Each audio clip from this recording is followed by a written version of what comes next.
Hey guys, and welcome back to some more Everlasting Summer. And we're just gonna jump right back in because that seems to be the only way to get through all of this. What the hell is going on here? Now, I was absolutely sure that there was something strange about that guy. He must be directly related to everything happening around here. I will have to find out. But for starters, it's good to confirm that I'm not mistaken, and that he is not just a local pioneer. It was quite crowded at the beach. It looked like everyone from the camp was here. Well, no wonder. It's so hot outside. Olga Dmitrievna was standing just a bit farther apart from everyone, keeping an eye on her army of pioneers. As soon as I thought that coming here might not have been the best idea, she noticed me. Hey, Simon. You weren't at the lineup, and in general, you are just lounging around all day. I did not know how to answer. And just how are you planning on becoming a proper pioneer? She continued more softly. Olga Dmitrievna, in the camp, is there a pioneer who looks a lot like me? She looked surprised. Maybe, I don't know. Why do you ask? Oh, I'm just curious. Well, we have a lot of boys here. All right, never mind. Someone's yell came from the riverside, and Olga Dmitrievna rushed in its direction. Well, it looks like I will be spared a lecture. I lowered myself onto the sand and stared at the pioneers playing in the water. After a few minutes of sitting here, Yelena approached me. Why so sad? I'm not sad. Well, why are you here sitting all alone? Just thinking. About what? I decided to spare her my story about the mysterious pioneer. Well, I imagine that you are chatting with a weird person, and you have to figure out what exactly is so weird about them. Simple. I would just ask them. She laughed. Too simple. But he won't answer. How do you know? Have you tried asking? No, but it's obvious. Yelena did not answer. She just sat down next to me and let out a tired sigh. I'm all swimmed out. And what if they know something but won't tell you? Make them. But how? For a bit longer we sat together talking about random things, and then I got up, said goodbye, and went away. It's time to find the mysterious stranger and get all the answers. The first place to visit was the bus stop. After all, this is where it all began. The road was empty, as always. Only small dust tornadoes were occasionally visible on it. I was ready to turn around and go back to the camp, but then I heard someone whisper, Don't trust him.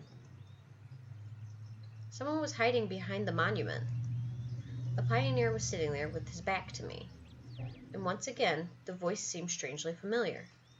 Who are you? I took a few steps towards him.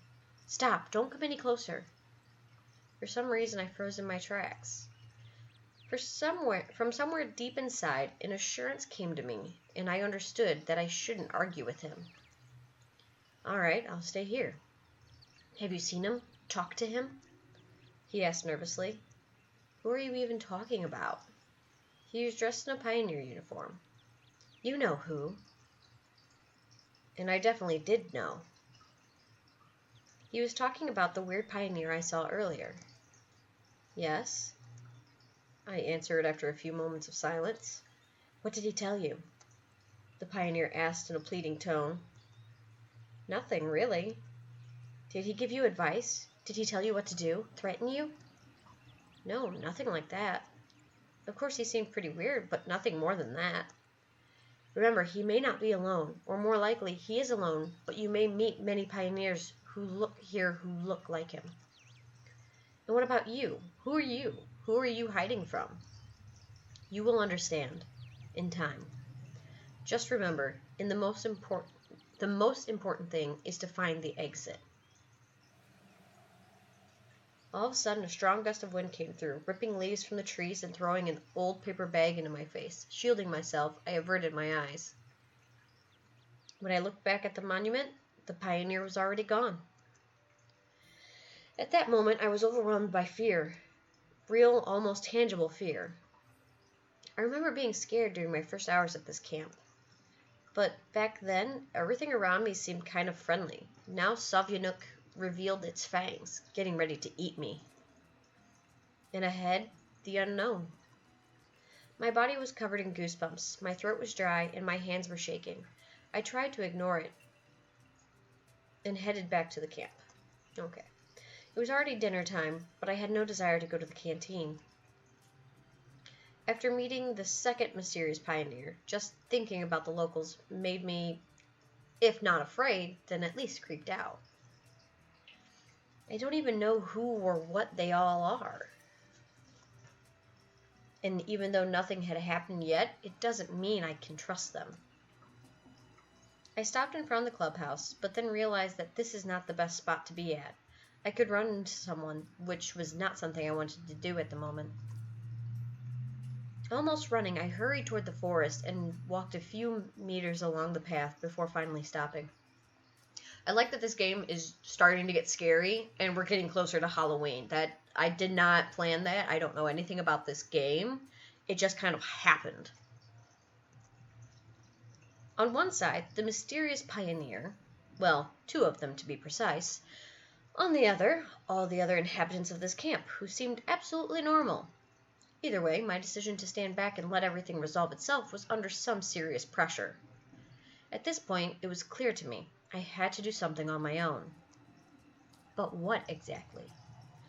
Everyone is probably having dinner, so I have a good chance to make it to Olga Dmitrievna's place without being noticed. I decided to first take my clothes that I wore when I arrived here along with my cell phone. I won't be able to come up with a solid plan right off the bat, so for the time being, I might as well hide in the forest. I leaped up the steps and entered the building. My clothes were right where I had left them, and my phone was where it was supposed to be, under my pillow. I quickly grabbed it and was ready to stuff it into my pocket, but then I noticed something on the screen. The message window was open. The text read, "You're wrong, Simon. You are so wrong." It felt like my soul had left my body. I froze on the spot. I was shaking, and my blood was pumping so hard it felt like my skull was going to burst open from the pressure. I know that feeling. It took at least a full minute for me to come back to my senses. Olga Dmitrievna could have typed this message. Or one of the pioneers. It's easy to figure out how to do it, even if they are not familiar with this technology. But no one besides me should know where I keep the phone. This event was the straw that broke the camel's back. I rushed out of the house, determined never to come back here. Night fell on the campgrounds. I had been sitting in the woods for a few hours, trembling at every noise. The spot that I had chose was far away from the path, so it would be hard to find me. I was keeping a few plans in my head for the time being. To try and run, to kill every single person in the camp. However, on the other hand, one thought chased me, and I realized that I shouldn't behave like this because of some strange pioneer, or even because of the message on my phone.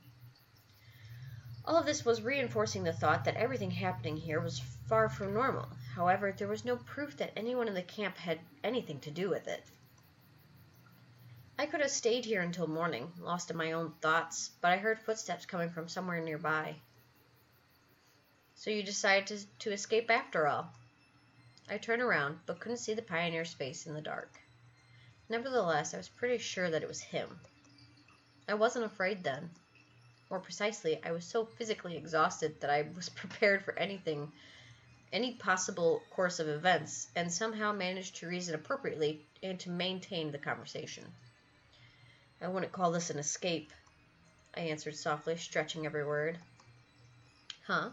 Then what is it?" "A tactical retreat." "Brilliant!" He burst into laughter. "Listen, why don't you tell me what's going on? Who are you, and what you want from me?"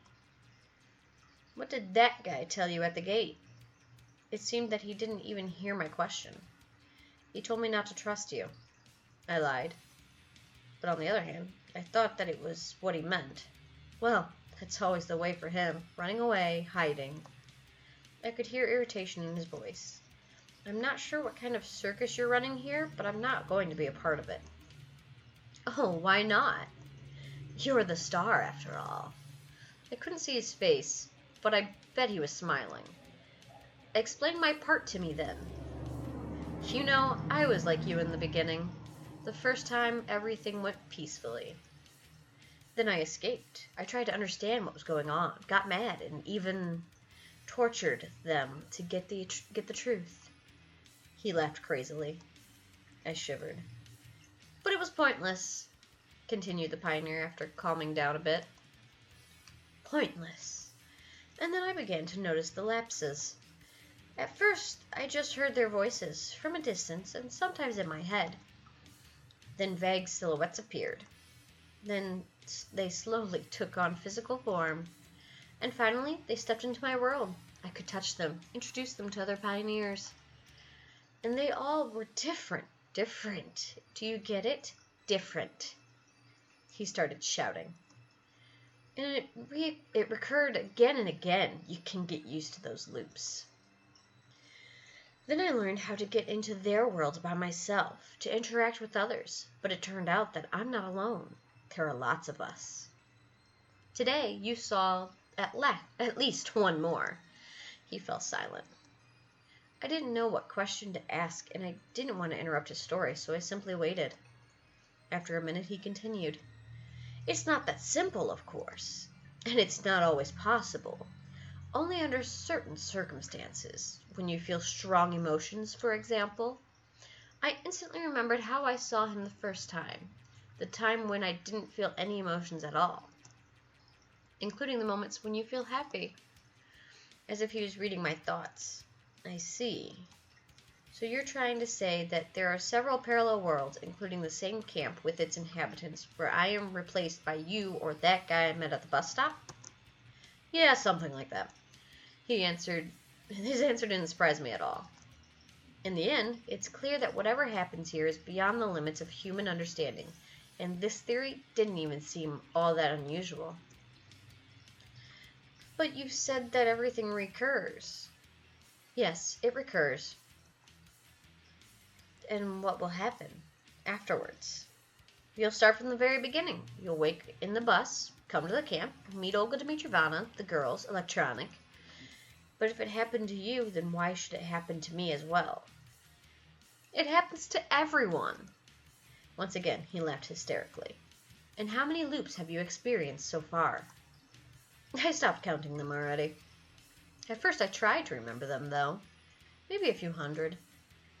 No wonder. It was very clear to me that this guy was suffering from progressing mental dysfunction. But you searched for a way out, didn't you? He didn't answer. That's what that guy at the bus stop was talking about. Because he understands nothing, damn it. He shouted. Because he's just like you, constantly running away, hiding. What would you suggest then? If I had any suggestions, I wouldn't be standing here talking to you. All right, but you were trying, weren't you?